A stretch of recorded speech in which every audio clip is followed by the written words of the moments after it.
justru hari ini mengambil sikap untuk bersekutu dengan musuh yang mereka lawan dulu. Ini mengajarkan kita semua. Ya. Musuh kita ini nggak beda dengan Pilpres 5 tahun lalu. Ya mungkin nanti Bung Tawi memiliki pandangan yang baik atau kali ini. Musuh kali ini Pilpres 2024 itu tidak beda dengan musuh yang kita hadapi saat Pilpres 5 tahun lalu.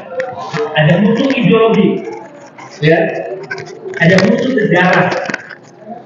Musuh ideologi adalah mereka yang saat berkontestasi dalam Pilpres 5 tahun lalu berkomplot dengan kekuatan-kekuatan politik yang selalu mengatasnamakan agama, mengusung politik identitas, bahkan secara terbuka mereka adalah kelompok yang sangat anti Pancasila. Ini adalah musuh ideologi kita. Dan mereka ada di dua pasangan calon presiden yang hari ini kita berani mengatakan kelompok itu adalah musuh ideologi yang hari ini kita bersama Ganjar dan Pak Mahfud. Itu ideologi dan tidak ada tawar-menawar ya. Sehingga saya sering katakan mereka yang disebut aktivis reformasi, ketika dia lupa akan sejarah masa lalu, bersekutu dengan lawan yang dulu menjadi musuhnya, maka mereka tidak punya hak bicara tentang heroisme masa lalu. Ya artinya kalau dia merasa gagah, merasa hebat, memimpin mahasiswa, ya, melakukan aksi demonstrasi di jalan-jalan, di kampus-kampus, menduduki gedung DPR dengan heroisme, dengan tangan terdepan, mengatasnamakan rakyat dan mahasiswa, melawan kekuasaan Orde Baru, melawan presiden yang sangat diktator saat itu, presiden yang sangat korup saat itu. Tapi saat ini dia menjadi bagian dari kekuasaan yang zaman dulu, maka sesungguhnya mereka tidak punya hak sekecil apapun untuk bicara tentang heroisme masalah. Mohon maaf dengan segala hormat.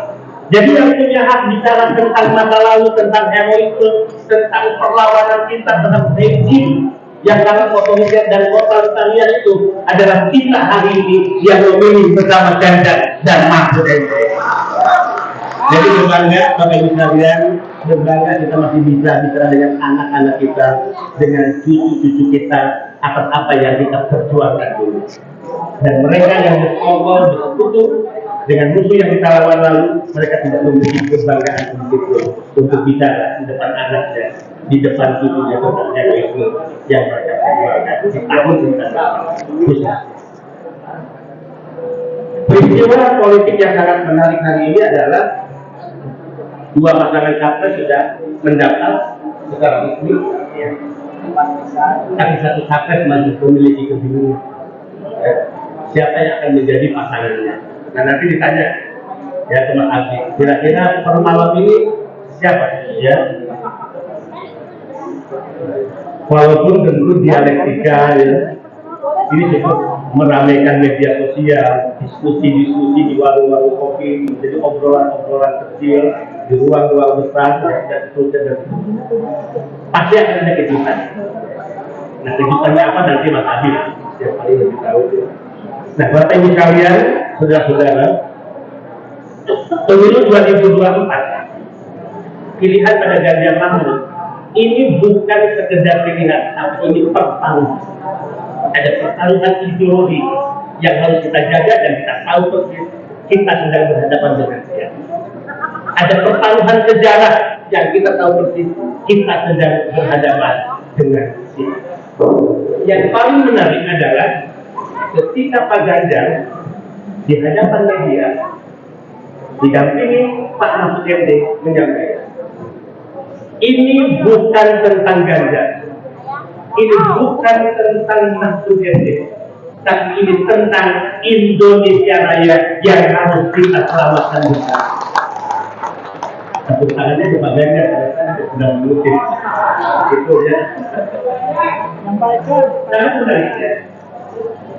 Melihat rekam jejak dari dua pasangan ini, saya percaya dan kita harus yakin, aku yakin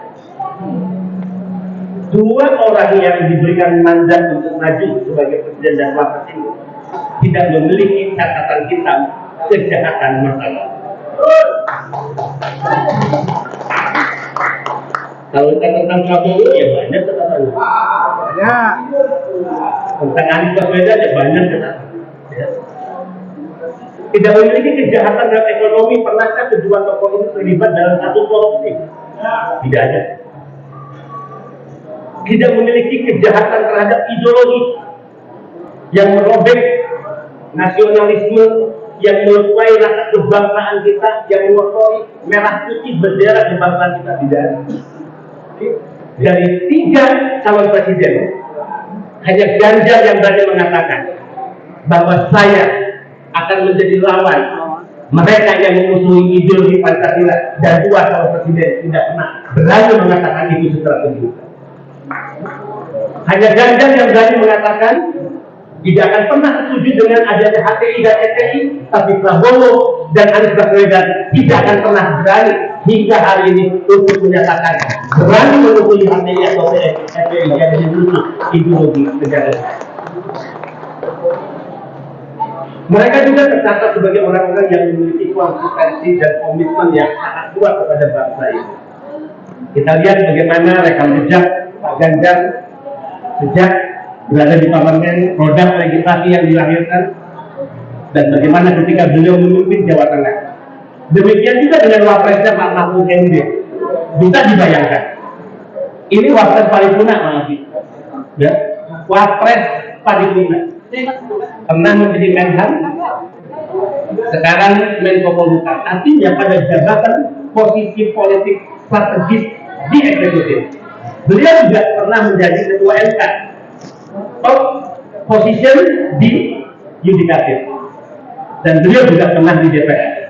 Trias politika posisi strategis pernah diduduki oleh wapres yang bernama Mahfud MD.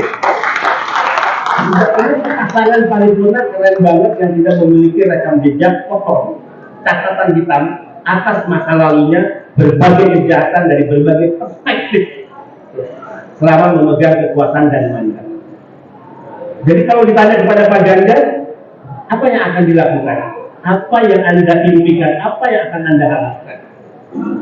Beliau hanya mengharapkan jika mandat kekuasaan itu diberikan rakyat, maka kekuasaan itulah menjadi jalan dan jembatan untuk mewujudkan sebagaimana tempat tadi ketika mengantar ke KPU, cita-cita proklamasi, cita-cita kemerdekaan yang harus dituntaskan dengan cara-cara tepat untuk mewujudkannya.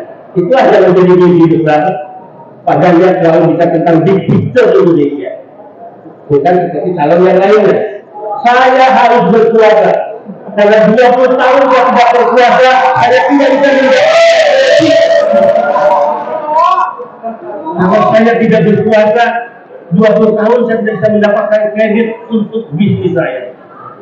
Emangnya uang negara ini uang nenek moyang loh. Begitu dia. Nggak bisa ya. Saya nggak tahu pemeriksaan kedokteran nanti apa hasilnya. Yang 1 asam urat, 2 darah tinggi, ya. Untung beliau nggak ada, karena kalau beliau ada, saya ngomong begini pasti sudah dilempar dengan baik. Sudah dilempar dengan baik. Bapak Ibu sekalian, tentu ini hanya sekedar sharing informasi, ya. Bapak Ibu lebih paham tentang situasi politik nasional. Kita akan menghadapi satu era, satu fase yang disebut Indonesia Emas 2045. Kita sedang menghadapi bonus demografi, usia produktif ya, yang sangat luar biasa, dan ini menjadi momentum kita untuk menjaganya agar 2045 Indonesia sebagai negara 4 besar kekuatan ekonomi dunia, insya Allah bisa diwujudkan oleh Ganjar dan Mahfud MD. Tapi persoalannya kita tidak cukup jadi follower Jawa Barat, tidak cukup hanya mengandalkan suara elektoral terbesar ya untuk memberikan dukungan kepada calon presiden.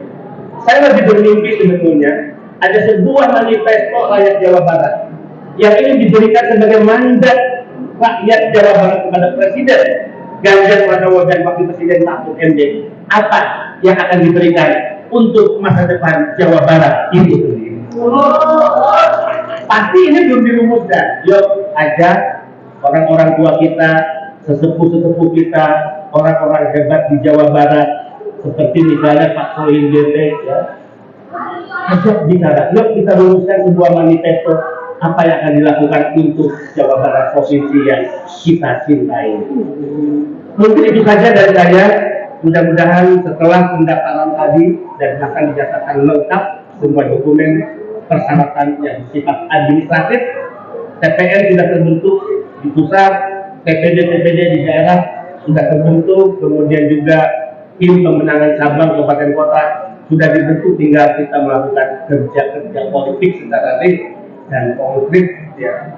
Kalau istilah Ibu Mega, datangi rumah-rumah, gubuk-gubuk rakyat, ketuk pintu-pintu mereka, bangun kesadaran ideologis mereka bahwa pemilu 2024 Pilpres adalah bukan masalah pilihan, tapi ini pertaruhan apakah Indonesia sebagaimana yang menjadi mimpi Bung Karno sebagai negara yang berdaulat secara politik, berdikari secara ekonomi, dan berkepribadian secara budaya bisa diwujudnyatakan atau tidak.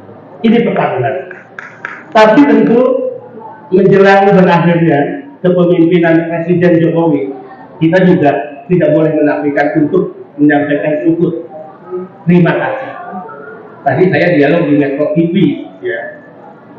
Anies Baswedan menyatakan ya, hal-hal yang kritismenya terlalu tajam terhadap apa yang dilakukan oleh pemerintahan Jokowi. Dia menyebut dengan istilah ketidakwarasan, bahwa dia akan melakukan memperbaiki ketidakwarasan pembangunan yang sekarang dilakukan oleh pemerintahan Jokowi. Saya katakan pernyataan Anies Baswedan itu sebetulnya menampakkan wajah Nasdem sebagai partai pendukung. Kalau yang dilakukan pemerintahan Jokowi yang juga didukung oleh Nasdem tidak waras, maka Nasdem juga termasuk partai yang tidak waras. Itu salah lagi. Kalau bicara tentang perubahan, Pak Jokowi sudah melakukan perubahan besar bagi bangsa dan negara ini, dan ini menjadi legasi yang sangat luar biasa. Tentu ini menjadi diskursus kita sehari-hari, Bapak Ibu sekalian, dan tentu ini menjadi legasi yang akan kita wariskan pada anak cucu kita bahwa Jokowi telah melakukan banyak hal. Jokowi telah mewariskan banyak hal. Mana yang kurang baik, itulah yang akan dikerjakan oleh Ganjar Pranowo dan Mahfud MD dengan dukungan semua rakyat, termasuk rakyat Jawa Barat dan kita yang hadir di tempat ini. Semoga apa yang kita bersama kita, cita-cita proklamasi, tujuan nasional, cita-cita kemerdekaan bisa diwujudnyatakan. Ganjar yang memiliki komitmen dan prinsip yang sangat kuat, dibantu oleh seorang pendekar hukum yang bernama Mahfud MD. Saya bisiki ke beliau, Pak Mahfud, saya ingin mengingatkan bahwa republik ini tidak dilahirkan, tidak diproklamirkan untuk para pejabat di negara ini duduk satu meja, makan siang dan minum kopi dengan para penjahat yang merampok dan menjarah kekayaan-kekayaan di negeri kita. Tidak. Republik ini diproklamirkan untuk memerdekakan anak-anak bangsanya dari kemiskinan, kebodohan, dan penindasan. Inilah tugas suci, tugas mulia yang mandat saya memberikannya kepada Ganjar dan Mahfud MD. Insya Allah tentu dalam ridho dan perlindungan Allah, insya Allah menjadi bagian dari tujuan politik dan tujuan ideologi kita. Insya Allah Pak Ganjar dan Pak Mahfud terpilih menjadi Presiden dan Wakil Presiden Republik Indonesia. Terima kasih. Wassalamualaikum warahmatullahi wabarakatuh. Merdeka! Merdeka! Merdeka! Terima kasih.